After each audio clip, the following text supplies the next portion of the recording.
President Biden is facing backlash over comments he made yesterday about Russia and a possible invasion in Ukraine.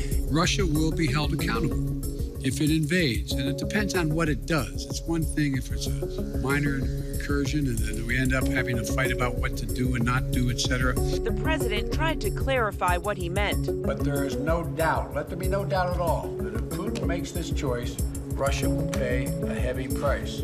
The White House fully aware the president's comments triggered alarm among European allies and inside Ukraine, too. Secretary of State Anthony Blinken, after meeting with U.S. allies in Berlin, says the U.S. stands firm. It's bigger than a conflict between two countries. It's bigger than Russia and NATO.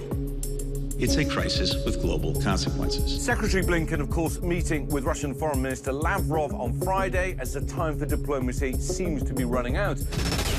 News this evening about a deadly police shooting near the airport in San Francisco.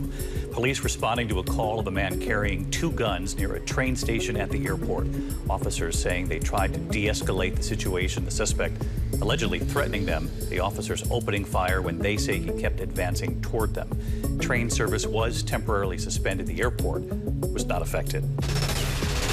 We're learning more about that FBI raid at the home of a U.S. congressman in Laredo, Texas. A source tells ABC News federal agents entered Congressman Henry Cuellar's home as part of a wide-ranging probe. That probe related to the former Soviet state of Azerbaijan and several U.S. businessmen. We're told a federal grand jury in Washington is investigating, but it's unclear if the lawmaker is a target, as authorities could be seen taking items out of the house. The FBI has only confirmed it was a court-authorized operation. Cuellar insists he's cooperating with authorities.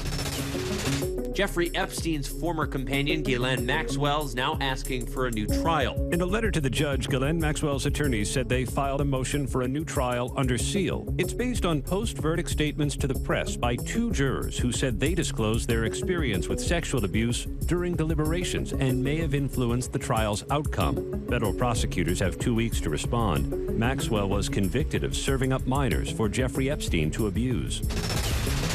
Some of the crippling financial burdens on Puerto Rico appear to be lifting. A judge approving the U.S. territory's plan to exit the bankruptcy it entered in 2017, reducing $33 billion of debt by 80%. It also saves the island $50 billion in debt payments. Puerto Rico's Governor Pedro Pierluisi said, while the plan isn't perfect, it represents a great step for the economic recovery of the island. In recent years, Puerto Rico's financial crisis was further deepened by a series of earthquakes, hurricanes, and the pandemic.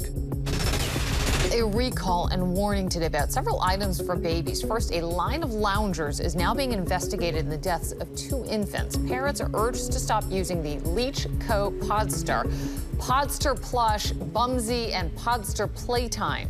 The Consumer Product Safety Commission says in separate cases, a 2-week-old baby and a 4-month-old died in the loungers. The agency says the babies changed position in the podsters and suffocated when their noses and mouths were covered up by the podster or another object. Also, 300,000 Frigg silicone pacifiers are being recalled because of a choking risk. According to the Consumer Product Safety Commission, the silicone part can detach from the plastic shield of the pacifier. Frigg received more than 200 reports of this occurring in the U.S. and other countries. There have been no reports of any injuries. Parents, however, being urged to throw away the pacifiers and reach out to the company for a refund. Hi, everyone. George Stephanopoulos here. Thanks for checking out the ABC News YouTube channel. If you'd like to get more videos, show highlights, and watch live event coverage, click on the right over here to subscribe to our channel. And don't forget to download the ABC News app for breaking news alerts. Thanks for watching.